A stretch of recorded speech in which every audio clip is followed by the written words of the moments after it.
بسم اللہ الرحمن الرحیم۔ السلام علیکم۔ شاندار کامیابی حاصل کرنے والوں کا راز کیا ہے؟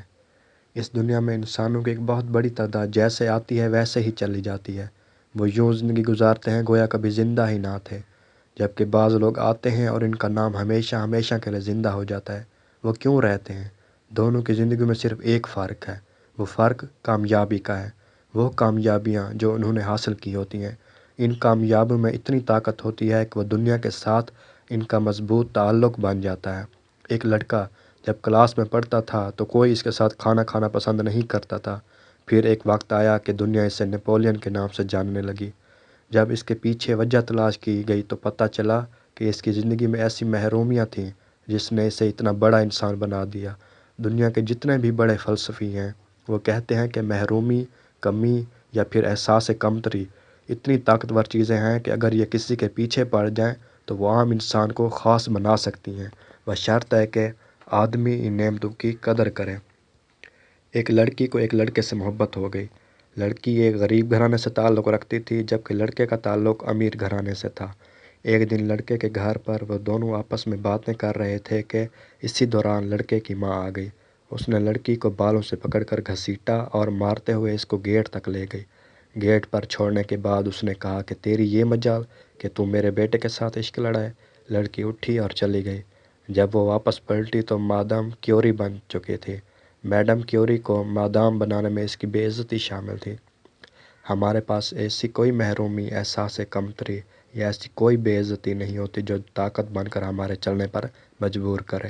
احساس کمتری میں اتنی طاقت ہے کہ اسے ختم کرنے کے چکر میں آدمی اتنی محنت کرتا ہے کہ ساری دنیا پیچھے رہ جاتی ہے اور وہ آگے نکل جاتا ہے۔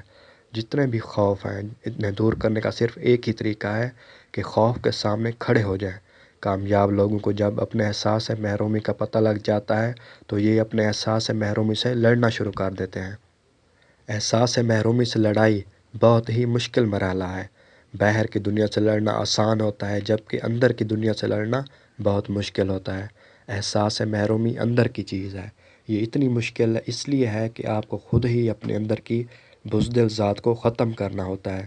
جب آپ اس سے لڑنا شروع کرتے ہیں تو ایک دن آتا ہے کہ آپ اسے مار بھگاتے ہیں۔ جو آدمی اپنے آپ کو فتح کر لیتا ہے اس کے لیے دنیا فتح کرنا کچھ مشکل نہیں ہوتا۔ جتنے بھی صوفیاء کرام ہیں ان میں سے کئی عشق مجازی سے گزرے ہیں۔ یہ عشق مجازی سے گزر کر عشق حقیقی کی طرف گئے۔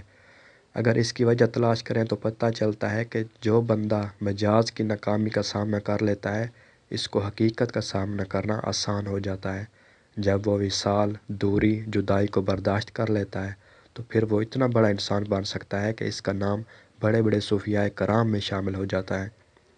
دنیا میں سب کے ساتھ کوئی نہ کوئی محرومی، کوئی وصال، کوئی خامی ضرور ہوتی ہے، لیکن کامیاب اور ناکام لوگوں کی ان محرومی کے جوابات مختلف ہوتے ہیں۔ کیسی ہی محرومیاں ہوں، کیسے ہی حالات ہوں، اگر آپ کامیاب ہونا چاہتے ہیں تو ان باتوں پر عمل کیجیے، اپنی ذات کو سمجھنا شروع کر دیجیے۔ سب سے پہلا کام کیا ہے؟ اپنی ذات کو سمجھنا۔ جب ہم اپنے اندر خود کو تلاش کر لیں گے تو ہمیں کئی قسم کی محرومیاں، خوف، تنقید اور کئی خامیاں نظر آئیں گی۔ ہمیں ان خامیوں اور محرومیوں کو ختم کرنا ہوتا ہے۔ اکثر دیکھا گیا ہے کہ 70 سال کا بوڑھا ہے مگر اس کی عادتیں 16 سالہ والے بچے کی ہوتی ہیں۔ یہ اس لیے کہ اس نے اپنے بچپن کی خامیوں کو دور نہیں کیا ہوتا۔ ایڈیسن کی عمر جب 72 سال تھی تو اس کی لیبارٹری کو آگ لگ گئی۔ پوری لیبارٹری جل گئی۔ وہ باہر کھڑا دیکھ رہا تھا۔ جب ساری لیبارٹری جل گئی تو اس نے کہا اب نئے سرے سے کام کرنے کا موقع ملے گا۔ یہ وہ لوگ ہوتے ہیں جنہوں نے وقت پر اپنی محرومیوں کو منظم کر لیا ہوتا ہے۔ اگر آپ اس وقت طالب علم ہیں تو اپنی خامیاں تلاش کرنے اور کھوجنے کی یہ آئیڈیل عمر ہے۔ اگر آپ اس وقت اپنی خامیوں کو تلاش کر لیتے ہیں تو آنے والی زندگی آسان ہو جائے گی۔ اس کے بعد ہے ٹیلنٹ۔ کامیاب ہونے کے لیے دوسرا کام اپنی بہترین صلاحیتیں تلاش کرنا ہے۔ اللہ تعالیٰ نے ہر شخص کو ایک کام ایسا دیا ہوتا ہے کہ اس جیسا کسی دوسرے کے پاس نہیں ہوتا۔ یہی کام آگے چل کر عزت، پیسہ اور تعلقات کی تشکیل کرتا ہے۔ ہمیں اس کام کو تلاش کرنا پڑتا ہے۔ جب وہ مل جائے تو پھر اسے پالش کرنا ہوتا ہے۔ اگر وقت پر مل جائے تو تھوڑا تھوڑا روز اسے پالش کرتے رہنا چاہیے۔ ایک تحقیق کے مطابق اگر کسی نے زندگی میں اپنی بہترین صلاحیت کو 10,000 گھنٹے دیے ہیں تو وہ عام سے خاص ہو جاتا ہے۔ وہ اس کام کا اسپیشلسٹ بن جاتا ہے۔ پھر اس کام میں مہارت کی وجہ سے دنیا میں اس کا نام بن سکتا ہے۔ جس کے پاس ہتھیار ہوتا ہے وہ اسے چھپا کر رکھتا ہے، وہ کسی کو نظر نہیں آتا، لیکن وہ اس ہتھیار کی وجہ سے پورا اعتماد نظر آتا ہے۔ مثلاً جس کو تیرنا آتا ہے وہ سوئمنگ پول میں جا کر خوشی خوشی تیرنا شروع کر دیتا ہے، جبکہ جسے تیرنا نہیں آتا وہ ڈرے گا کہ میں ڈوب نہ جاؤں۔ یہ اس لیے ہے کہ جس کے پاس صلاحیت ہوتی ہے اسے وہ کام کرتے ہوئے ڈر نہیں لگتا، اور جس کے پاس صلاحیت نہیں ہوتی اس کو خوف ہوتا ہے۔ ہمارا ٹیلنٹ ہمارے اندر اعتماد پیدا کرتا ہے۔ جب ہم اپنے ٹیلنٹ کی طرف تھوڑا سا متوجہ ہوتے ہیں تو وہ پہلے سے تیار ہوتا ہے۔ ہم اپنے ٹیلنٹ کے متعلق تھوڑا سا سنجیدہ ہو جائیں تو اسے آسانی کے ساتھ تلاش کیا جا سکتا ہے۔ ہمارے ساتھ سب سے بڑا مسئلہ ہماری ڈگری ہوتی ہے، مگر اس ڈگری کے مطابق ٹیلنٹ نہیں ہوتا۔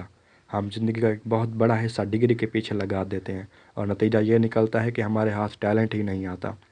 تاریخ اٹھا کر دیکھ لیجئے کہ زیادہ تر کامیاب ترین افراد نے اسکول، کالج یا یونیورسٹی کو چھوڑ دیا۔ کیوں؟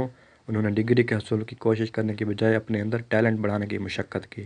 عملی زندگی میں ڈگری کام نہیں کرتی، مہارت نتیجہ دیتی ہے۔ ٹیلنٹ یا صلاحیت یا مہارت ایسی چیز ہے کہ اس کے بعد کسی کا سہارا نہیں رہتا۔ آپ جو کام کرنے کی صلاحیت رکھتے ہیں وہ کر سکتے ہیں۔ جب انسان دنیا میں آتا ہے تو وہ ایک دم سے چیمپئن نہیں بن جاتا۔ شروع میں نقصان ہوتا ہے، لیکن جیسے ہی اسے پالش کرنا شروع کیا جاتا ہے تو پتہ چل جاتا ہے کہ اس کو کیسے استعمال کرنا ہے۔ تھوڑا سا وقت گزرنے کے بعد وہ نتائج دینا شروع کر دیتا ہے، کیونکہ اسے ایک سمت مل جاتی ہے۔